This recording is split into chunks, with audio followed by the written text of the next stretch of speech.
Warning, the following audio transmission is based on theory and is intended for entertainment purposes only. It's Doomsday and its affiliates will not be held liable for anything your dumbass does. Listener discretion is advised.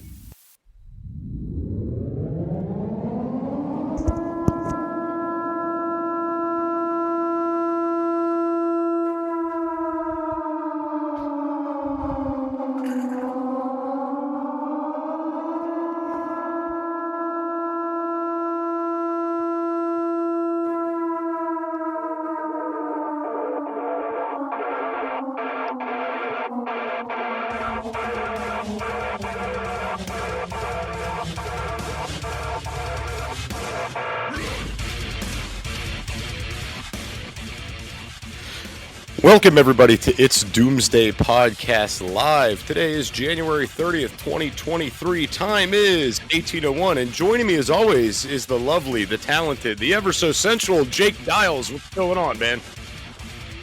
Okay, look, here's the deal. Soup's getting cold, but the crackers are still hot, okay? Crackers still hot. Okay, I have no idea what that means. What do you mean the soup is cold, but the crackers are still hot? You know the thing. Oh, the thing. Yeah, I know the thing. You could train a pumpkin in karate. It doesn't make him a soldier, does it? On a Tuesday, maybe? Pumpkin. Anyway, I'm so lost. Welcome, everybody, to It's Doomsday Podcast, guys. Welcome into the show. So far in here, I've got, let's see, we've got the Jake Dials. We've got Ozarks with Have Food Will Travel podcast. We've got Jelly Six, just a minute too. Eric the Podfather, Big Daddy Prep, a.k.a. Big Daddy Al, from the Big Daddy Al podcast. Shelby Jack, I don't know how to say this name. I'm just going to call you Queef. Sorry, dude. And Angela. What's up, everybody? Welcome in. Well, let's just call him. I'm reading the name, and that's all that came out. And friend, I know that these are random generated names. It's just random names and numbers. Podbean got you today. They did a good burn on you, my friend. What's up, Chris Wilson? Welcome in. Man, I am in a I took a nap and I woke up and I was all tired and groggy. And I'm like, I don't want to do anything. And I got down here and I started playing with the Looperman thing. And I had my wife come down today, and I got something, man. Oh, are you going to play it for us? I am going to play it. I just made it. Let me see here. Oh, that's not it. Keep going, though. Keep going. Shit, that's not it either. Damn it, man. Okay, hold on a second. Oh, here it is. I forgot to add it in here. Here it is. You ready for this? I like this.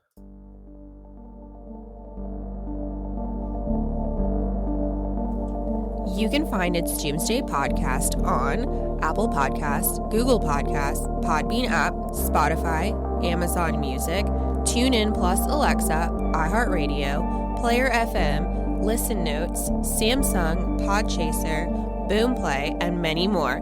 Make sure to like, follow, and share. I'm hooked on it, dude. I'm hooked on the Looper, Was man. that your voice? Yeah. Oh, so I have this weird ability to make myself sound like a Greek woman. I don't know how I did it. It's magic. Wow.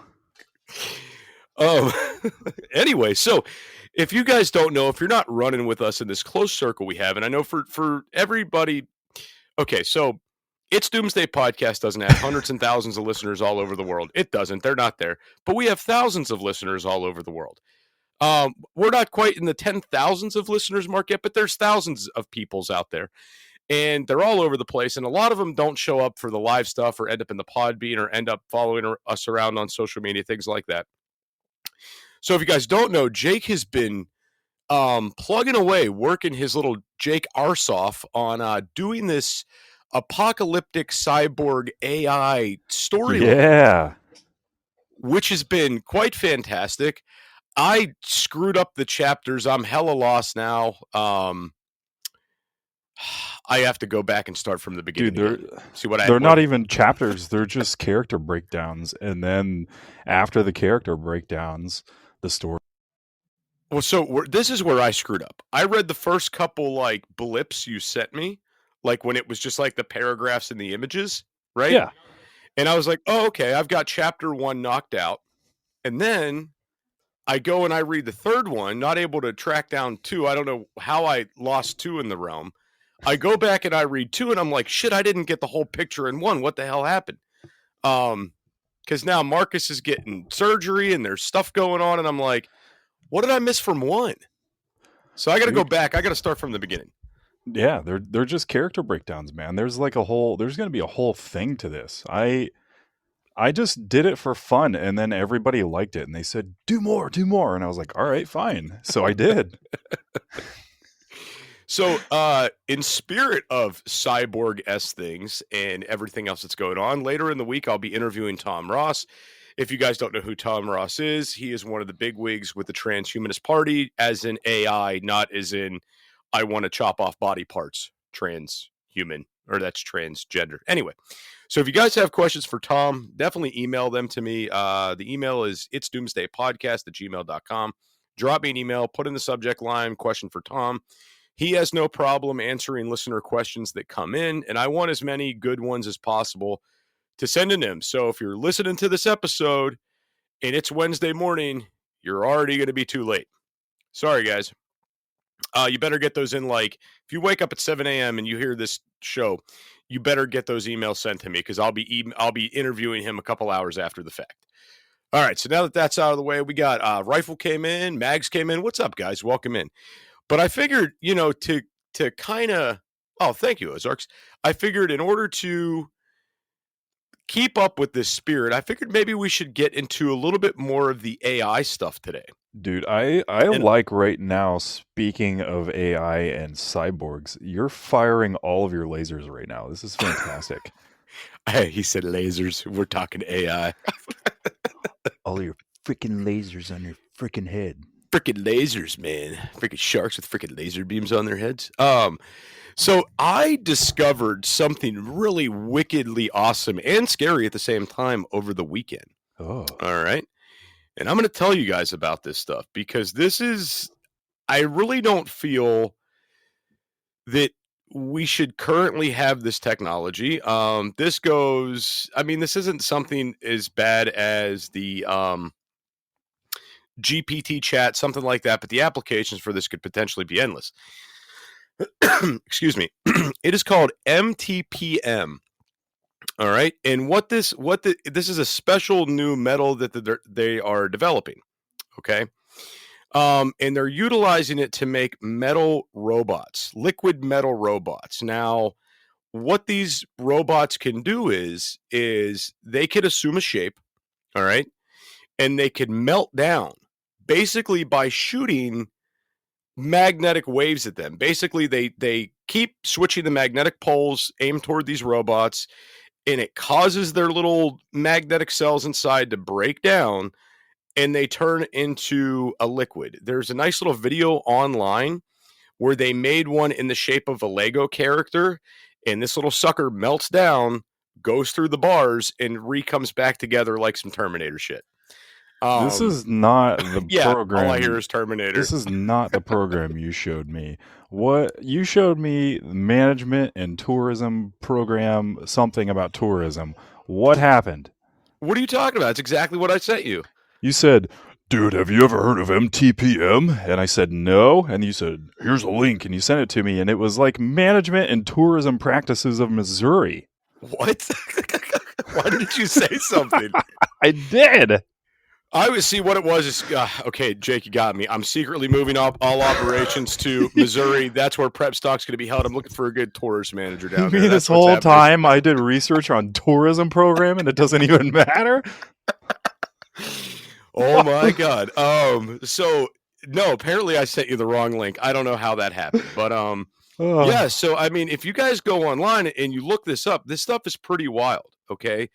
And it's nothing more than a metal that breaks down at a certain temperature, and they could rebuild this when it cools back down. So like they're already talking medical applications for this. They're already kind of tested it in mock applications where this liquid would go in and form itself around an obstruction in your stomach or an obstruction in your intestines.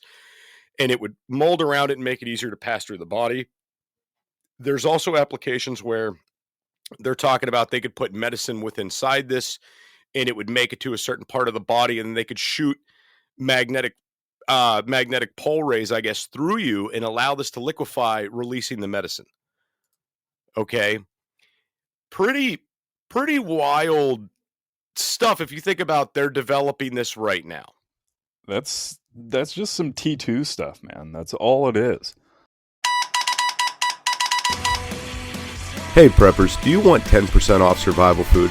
Go to www.readywise.com and use code DOOM10 at checkout for 10% off all your survival food needs. Again, that's code DOOM10 at checkout at readywise.com, DOOM10 for 10% off at readywise.com.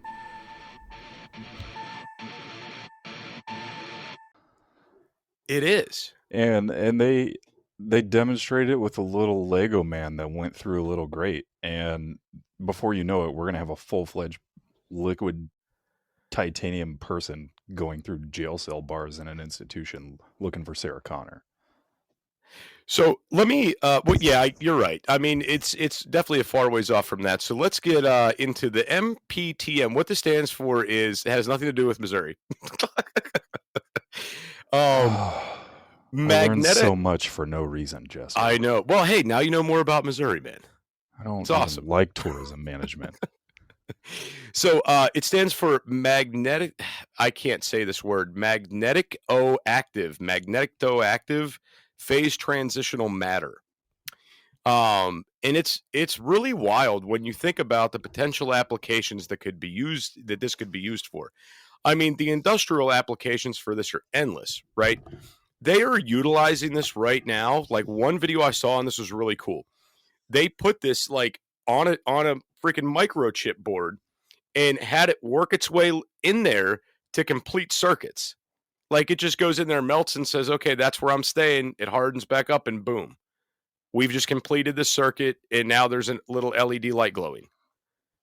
It's that, so the applications for this are endless. And one of the big things with this is you can potentially utilize this matter to get in places human beings could not go if it was toxic, if it was like a bad environment, confined space, things like that.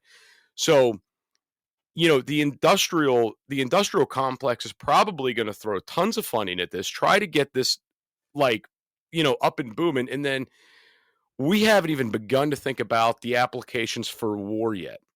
Imagine the applications on the battlefield for this. I was just going to say, what if you made a bullet that did the same thing, and when it made contact with flesh, it expanded, not like a hollow point, but like expands just outward until it just moves outside of your body and just tears you up. Well, here's something to think about. Welcome in, Polly. Welcome in. I think I welcome Rifle, and welcome in, Morbid Prepper. I've never seen him here. Also, welcome Miss Melody. Welcome Joyce, and welcome Nana. Welcome in. So, Jake, imagine this one. Say you do make a bullet out of this, right? But you make a tiny little itty bitty, incy weensy little bullet. All right. Basically, I don't know, so small it would just basically feel like a bug bit you, right? Mm-hmm. And leave the tiniest little wound. And think about this. This melts at, I think the temperature this melts at, it's lower than human body temperature right now. So 86 degrees Fahrenheit is what this melts at. So you put a little bit of poison in this thing, a little bit of mercury. Somebody simply thinks they got bit by a bug. And then the next thing you know, they just randomly drop dead. And you're not talking, and this is controlled. You're not getting blood spatter. You're not having all these issues, right? So think about the assassination applications with this. Or, the assassination applications with this are also very scary, okay? You think about the idea that you could take a little tiny piece of this and put it in somebody's ice cream. They might not even know it's in there. It gets in their stomach, melts out, bam, done. It's scary. Huh. It's almost like somebody would just die suddenly. It would be like someone would. I see what you did there. Oh, consider the implications. Right. It is a very scary thing to think about. And they're actively working on different applications which, they can manipulate this, utilize this for medical, utilize this for industrial application. So I think that the military industrial complex would be next. I mean, it's the next logical choice, I think. That's what you do all the time when you have something cool that you could use for good. You turn it into a weapon. Right. Yeah. I mean, so my whole thought process with this is, you're going to take a metal, goes to liquid, transforms back and forth. Number one, the applications are endless, regardless in what capacity, but also the improvements we could make with things as far as maybe things within the space program, right? Well, that's a big one.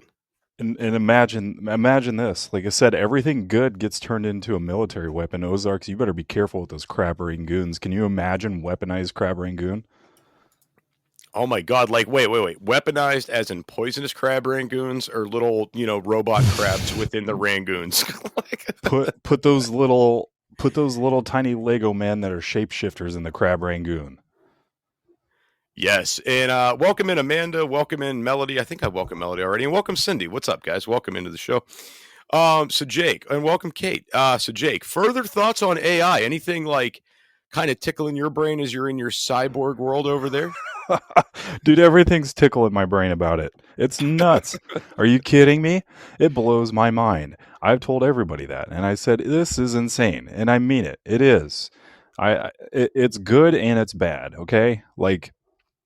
So here's why I did what I did is I utilized this AI engine called Midjourney, and basically you can imagine anything that you want. So you come up with just a random idea inside your head, right? And it can be literally anything. You can say, I want you to generate a picture of a photorealistic Barbie with crab claws for hands and horns coming out of her head and just whatever you want, and it will generate it and it will make it look legitimate. Okay, so what I did, because I was just messing around, I said, give me a post-apocalyptic scenario where humans have fully integrated with AI technology and turn themselves into cyborgs. Hey preppers, check out Blackbeard Fire Starters. Go to www.blackbeardfire.com/doomsday and utilize code doomsday for 10% off your entire order at blackbeardfire.com. And they're struggling to survive. And I got sent all of, the photos that I sent to you. And I said, look at these. It's insane. And you said, yeah. And I said, okay, thanks for your input. And then I showed it to like 50 other people. And I just went on that. And I was like, you know what? This is kind of a crazy idea. I'm just going to take all of these and I'm just going to turn them into NFTs. So I did. And then I started to make them animated as like a step up, from just like a standard photo. And then I showed it to the community, and I said, guys, check these out. These are insane. This is nuts. I didn't even make this. My head did, and I typed it out, and then a computer made it for me. And then everybody started putting in really good ideas. And then one guy was like, you should make a character of me and make his name Doomsday. I'm not going to say who it was. But what an asshole. I was like, all right, man, fine. I guess I don't have a choice now. You just threw yourself into my show here. And so I made it. And he's like, I want to be ionized radiation powers. And I was like, okay, fine. Fine, dude. Take it over. I'm kidding. But no, dude, I listened to everybody, and everybody had some really insanely good ideas, and they're like, you should do more with this. And like, I was messaging all my friends and stuff, and everybody was excited about it. So I was like, do you want more stuff? And everybody was like, hell yeah. So then I decided to utilize the Chat GPT function and conjure up some ideas. So I started typing out this scenario, and I said, give me a scenario where such and such character does this thing and write it out for me. And then as it would write it out, and I would pick stuff out of the paragraphs that I enjoyed, and I would say, okay, now let's tweak this a little bit. Let's give them some dialogue between this guy and this guy, yada, yada, yada. So I just started tweaking and writing. So it became like this full-fledged story. So now I just started publishing it all on Amazon, and there are 3 episodes up right now that are just character breakdowns of the characters that were made, and I conjured up these stories in my head, and basically these guys have integrated with AI enough that they've become human cyborgs, and I think that it's very clever to also quote unquote integrate myself with AI engines to create a story about people integrating themselves with AI. So for the record, I did not ask to be the Doomsday character. I didn't say any names, dude. I said no names. Is that fucking Walter? Anyway, so moving on. So Jake sent me the pictures of the batteries today, and I got to tell you, it amazed me when I saw it, because I've been thinking about what it is in my head as, reading this storyline and going through it, but then to see it like visualized in this artwork, it's like, oh my God. Like, right. It's and when you saw it, it made sense, right? Right. But it's something that it's like, oh my God, like this is what they're craving. Like it looks gorgeous. It looks like something you'd want to be craving. Right. Yeah. Yeah. I had to come up with a whole story for it too, and why it's so important. It all started with a battery. It all started with an element. No, legitimately it did. I conjured up this whole idea behind a rare element, and it's only mined in remote areas, and it's very hard to acquire, and there's not very much of it. So trying to replicate it and turn it into a battery source. The good thing about it is that it takes small quantities to make a battery cell, and basically these humans who are using this program, they don't have to eat, they don't have to drink, they don't have to sleep. All they have to do is run basically off these battery cell powers that are made from this element. It's just a random name that the AI generated, and they called it. You can pronounce it 2 ways. You can pronounce it Xeraphium or Xeraphium.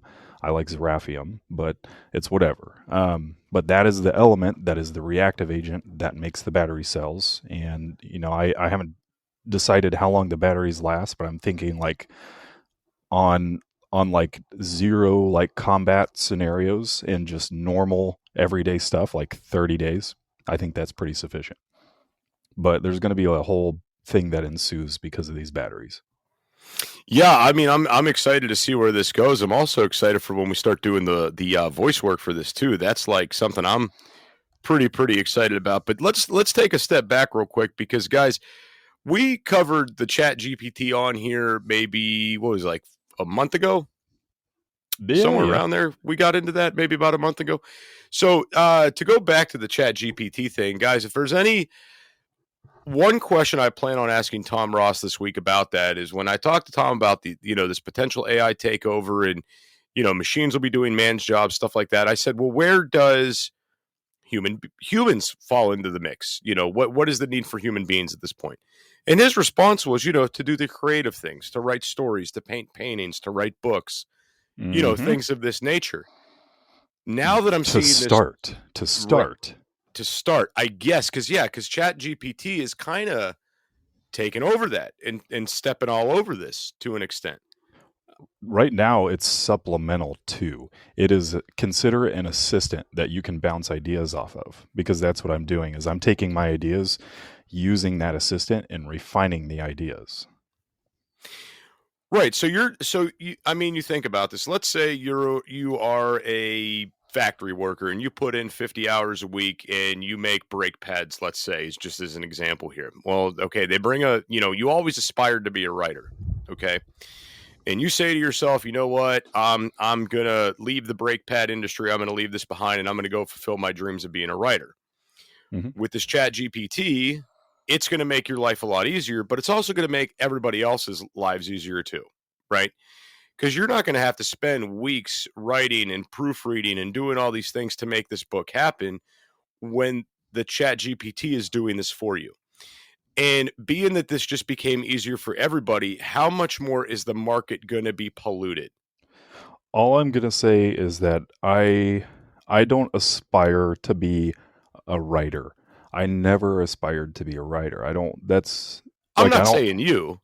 No, I know, I know.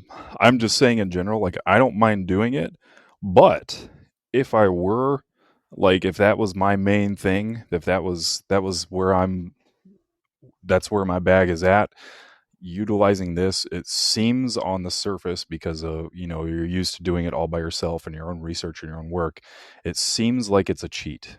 It is definitely a cheat. Not like, I don't feel like you're cheating. I'm using it as a resource to help refine the ideas already in my head and expand on those. I'm bouncing ideas back and forth. It would be the same exact thing as me sitting down with you and being like, okay, here's the scenario. This guy does this thing. This guy does this thing. What kind of dialogue can we add? But instead of having to go through the process of thinking about it so much and so heavily and wasting gobs of time, I put out those first 3 episodes, and I did all of that in about an hour. As opposed to, if I would have just done it by myself, I would probably get one of those done in a week. That saved me 3 weeks of time. Yeah, and to me, that's absolutely wild. So is that gonna make it easier for writers to produce, or is it gonna flood the market? Welcome in Crazy, welcome in Kylie, welcome in Crazy Lady and Polly. I think I welcomed Polly already, but welcome in everybody. But you see what I'm saying? How there could be this influx of the market. Now you have all this competition from people that say, never were able to do this because of work or school or family or etc. They weren't able to make it happen. Now they are. So boom, big influx, which I don't necessarily think is a horrible thing, right? But I'm assuming somewhere there's a line between, being a sane concept and, a workable market versus, oh my God, we just overtook the market. There's too much influx. We got too many books to sell. Yeah, there's a very fine line to walk here. I'm a big believer in everything in moderation, nothing in excess.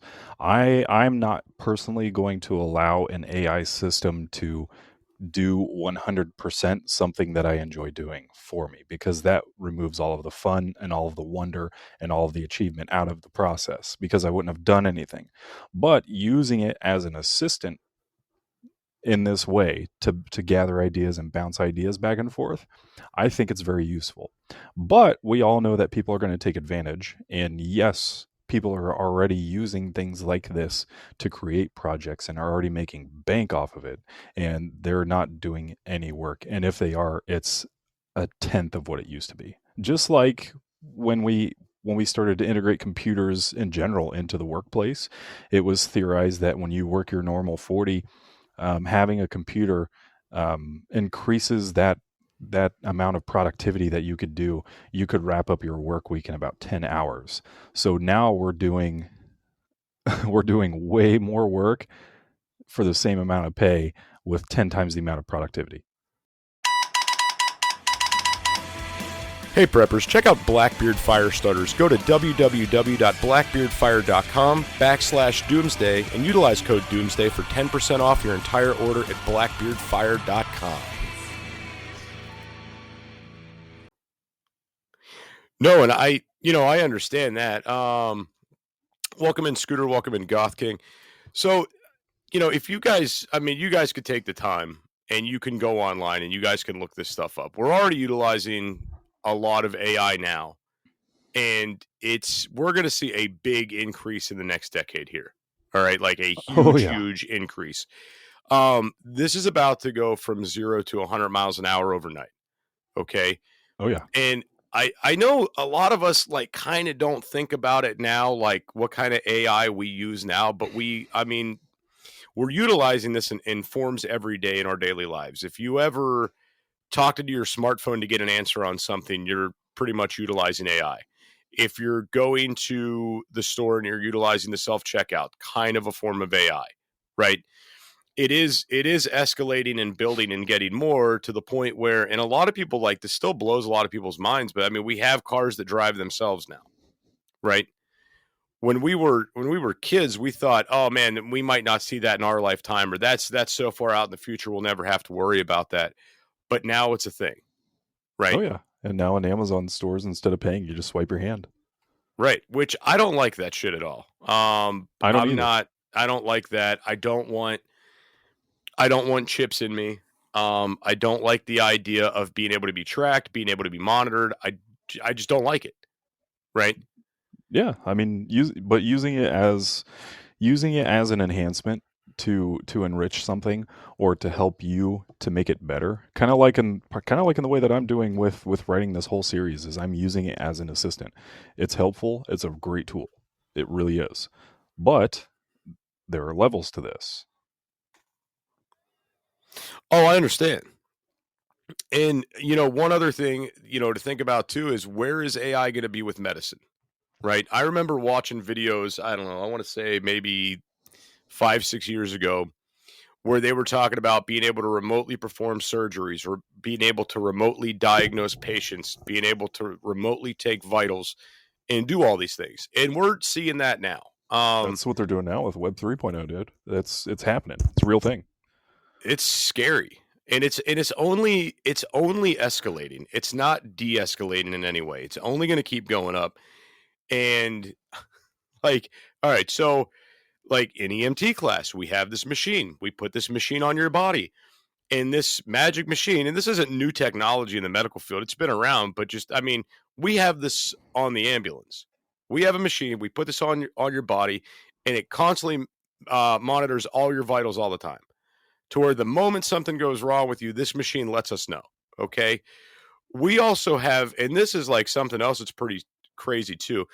So I didn't know this until starting these classes, but not every agency, not every county carries blood on the ambulance or in their vehicles, right? It's like not a thing.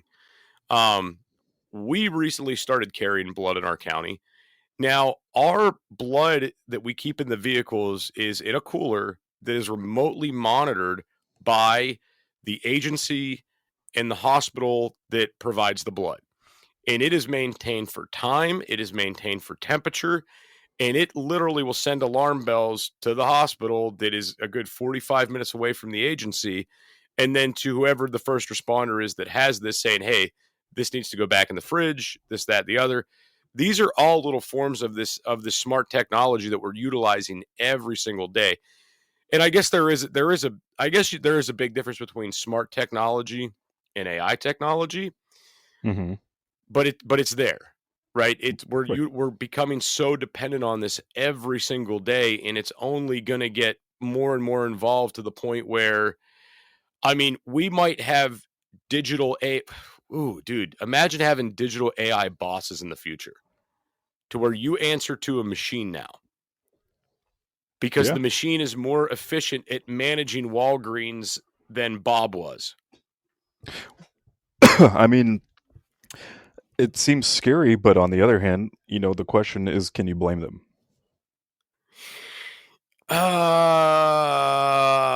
Devil's advocate, let's play both sides of this, and Okay. and let's look at it and see if it's a question of maybe utility versus a question of ethics. So everybody would love to be able to do what they do, but enhance it in a way that they can do more of it in the same amount of time, right? Productivity is key. It comes down to money, right? And if you can do one thing, and you can do it well, you can say this can be done better, and you can create something that can assist you. So instead of let's just say you're creating a certain part, just as an example, and you're running a machine and you're doing it by yourself, and you can do 1,000 pieces of this part of this machine. You're running this specific part. You can do 1,000 in an hour. But you're sitting there looking at it and you're saying, why am I here? Why am I pushing buttons at the right time? Why can't we make a computer just do this? So you create the computer. And even though you're eliminating a job, you're increasing the productivity without any manpower. So even though you eliminated a job, on the other hand, as let's say you're looking at it from a business perspective and you're the business owner and you're looking at this and you're saying, wow, that's handy because I don't have to pay that robot to do anything and I'm saving myself 40 or 50 grand a year. That sounds like a good deal to you, right? Well, yeah, but then also the idea is I don't have to worry about offending this AI technology. Nope. I don't have to worry about giving it lunch breaks, smoke breaks, bathroom breaks, vacation time. I could work it more than 40 hours a week, 50 hours a week, 60 hours a week, right? That robot, no matter what, is going to make 10,000 parts per hour. And you can walk right over to it just because it's a Tuesday and you didn't get your coffee. You can say, hey, robot, your butt looks big. And it's going to keep making 10,000 parts an hour. And you're going to say, hell yeah. Not to mention, welcome in, sir. I just saw you come in. Not to mention the idea that there's no getting sick. There's no sick time. There's no, the kids are sick. I got to get them from daycare. Or, hey, I can't work late tonight because my son has soccer practice. There's a ton of reasons why I guess the robots and the AI and things would be better than a human. But people still need jobs. What kind of jobs, though? Because technically, even though I'm doing a lot less work, the stuff that I'm doing, I could get paid for. And I'm just using the AI as an assistant at this point. And I've created vastly much more work in 2 days than I would have by myself on my own in 2 months. And I showed all of that to you. And you remember the text you sent me. You said, man, you've been busy. And in all honesty, I really hadn't. I did probably 50% of it, but the 50% that I did was a lot of opening accounts, doing the appropriate work behind the stuff that was created, because those photos, if I would have drawn them myself, that would have taken me months, absolutely months. And the AI did it in less than 4 minutes.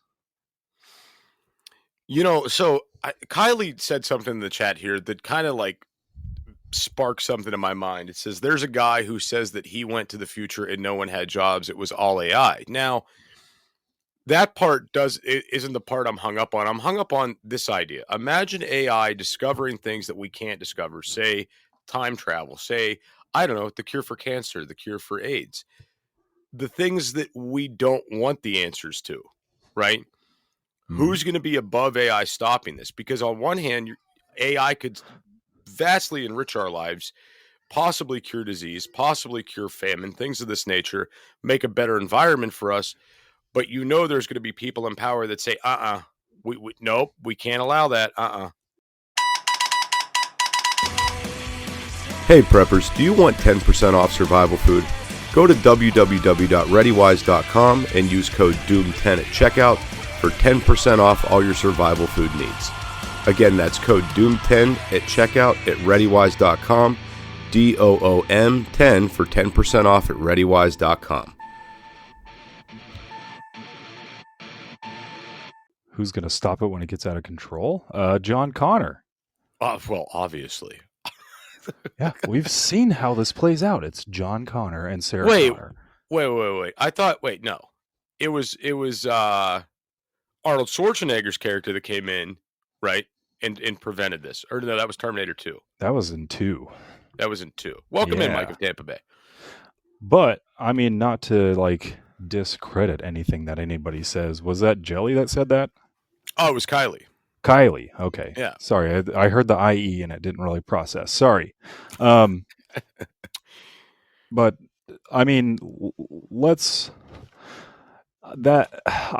hard for me to believe the time travel stuff and yada yada yada. I wouldn't be surprised if we have it. Okay, we have our quantum computers, and a lot of people don't even know how those work. And basically, the way that they operate is that they exist in 2 different states at the same time. Right?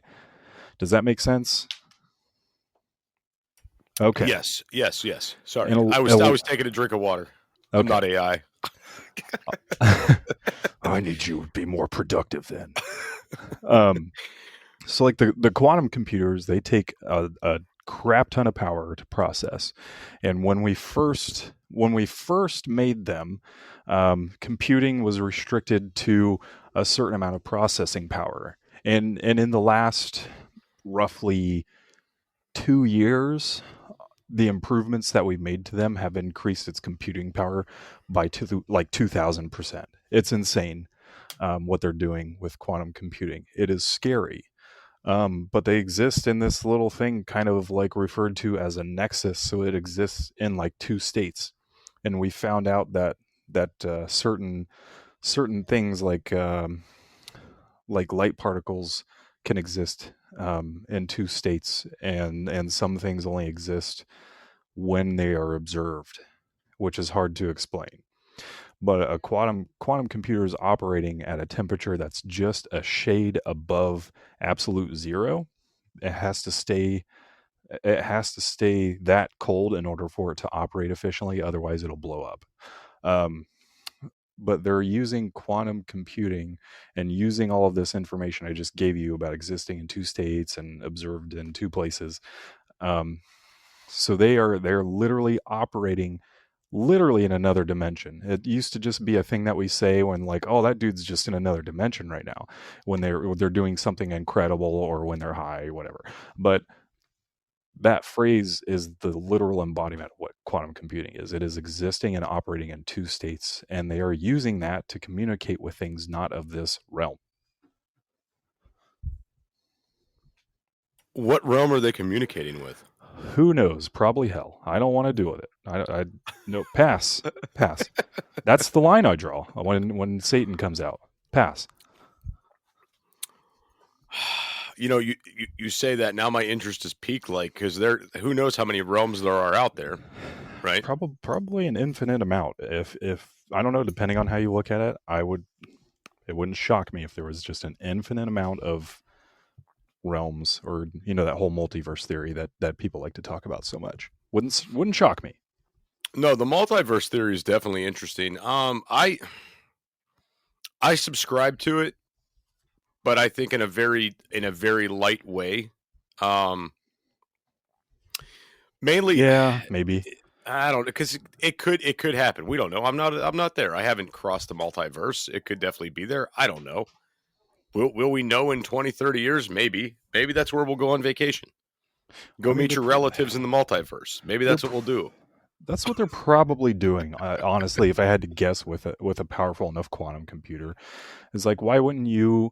This is like Earth 1. Like, why wouldn't you try to communicate with Earth 2 and see what's going on over there? And be like, hey, is this Darren from Earth 2? Yeah, dude, what's up? Oh, you guys have a quantum computer. Cool. What's going on over there?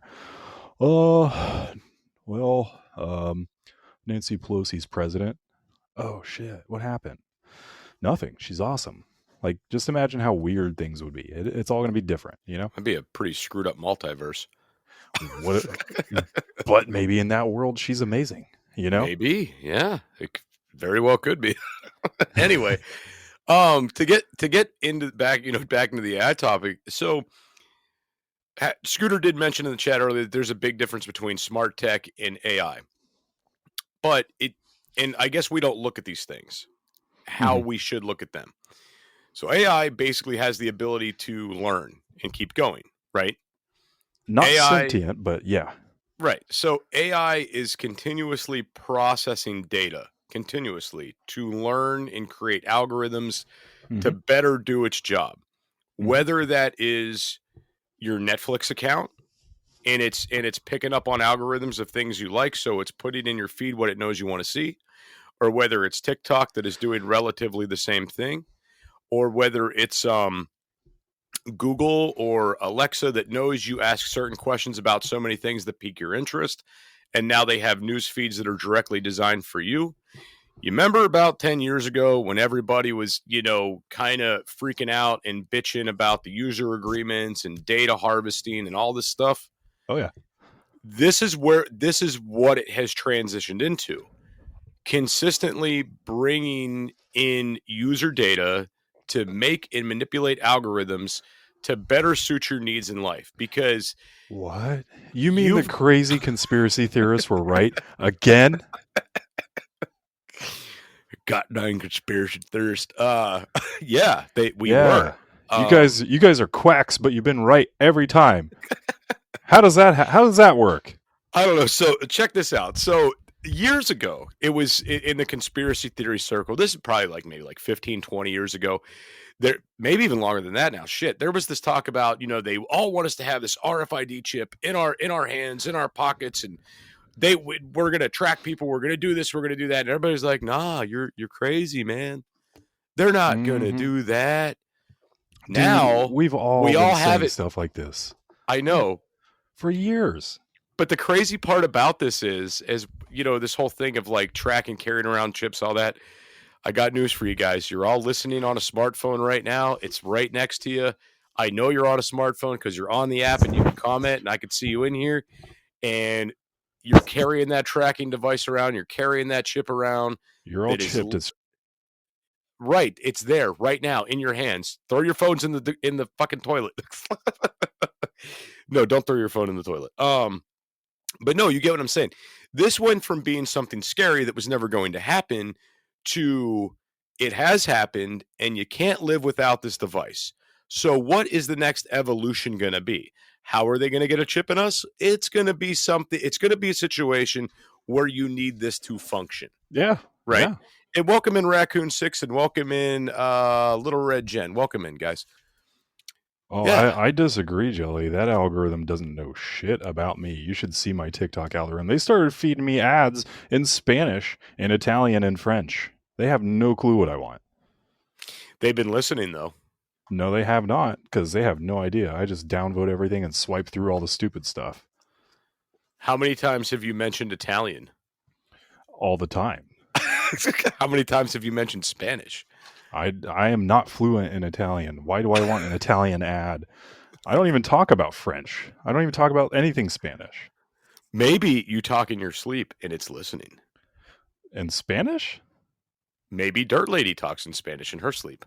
Oh, she doesn't know any foreign languages. She's uncultured. She's purebred American uncultured cheeseburgers. I'm all Italian food, Olive Garden all day long. Anyway, so now you're going to get Olive Garden ads. You laugh, but I bleed marinara, my friend. Marinara is delicious. I'm actually making rigatonis this week. That's on my list of things to do. Freaking love some rigatonis, man. Yeah. Anyway, to kind of keep this going here, but no.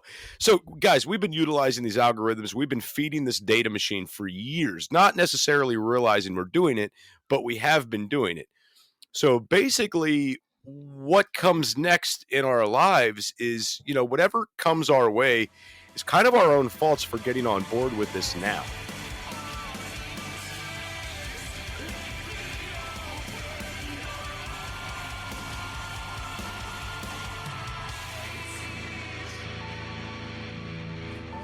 This is an emergency action message.